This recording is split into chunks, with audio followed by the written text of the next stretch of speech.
के लिए रवाना भी हुआ, पर अभी तक यहाँ नहीं पहुँचा महाराज, और वह दूध भी लापता है। तभी द्वार खुले और एक यमदूत बदमाश वहां आया। उसे देखते ही चित्रगुप्त चिल्ला उठे, अरे तू कहाँ रहा इतने दिन? भोला राम का जीव कहाँ है? यमदूत हाथ जोड़कर बोला, दया निधान, मैं कैसे बताऊं कि क्या हो गया। वह मेरी चंगुल से छूटकर न जाने कहाँ गायब हो गया। इसी समय कहीं से घूमते घामते नारद मुनि वहां आ पहुंचे। धर्मराज को गुमसुम बैठे देख बोले, क्यों धर्मराज, कैसे गुमसुम बैठे हैं?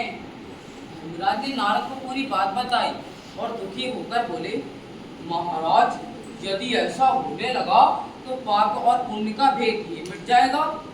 नारद ने पूछा, कहीं उस पर इनकम टैक्स तो बकाया नहीं था?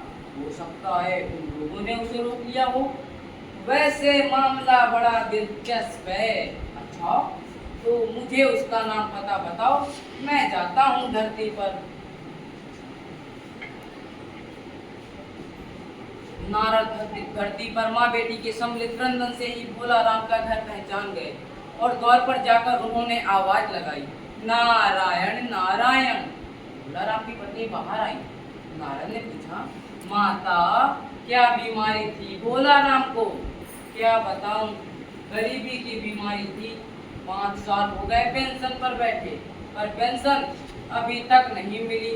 हर 10-15 दिन में एक दरख्वास्त देते थे, पर वहां से तो जवाब आता ही नहीं था, और आता तो यही कि तुम्हारे पेंशन के मामले में विचार हो रहा है। चिंता में घुलते घुलते, भूखे मरते मरते उन्होंने दम तोड़ दिया। महाराज, आप तो साधु हैं, सिद्ध पुरुष हैं, कुछ ऐसा नहीं कर सकते जिससे उनकी रुकी हुई पेंशन मिल जाए? नारद को दया आ गई और वे वहां से चलकर दफ्तर पहुंचे।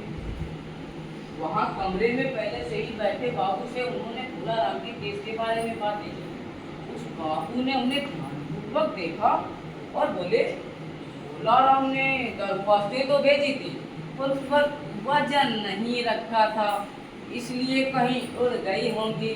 खैर, आप उस कमरे में बैठे बाबू से मिलिए। उसने तीसरे के पास भेजा, तीसरे ने चौथे के पास और चौथे ने 5वें के पास भेजा। अब नारद बड़े साहब के पास पहुंचे और उन्हें भोला राम के पेंशन केस को बताया। नारद साहब बोले, महाराज, आप ठहरे बैरागी, दफ्तरों के रीति रिवाज नहीं जानते।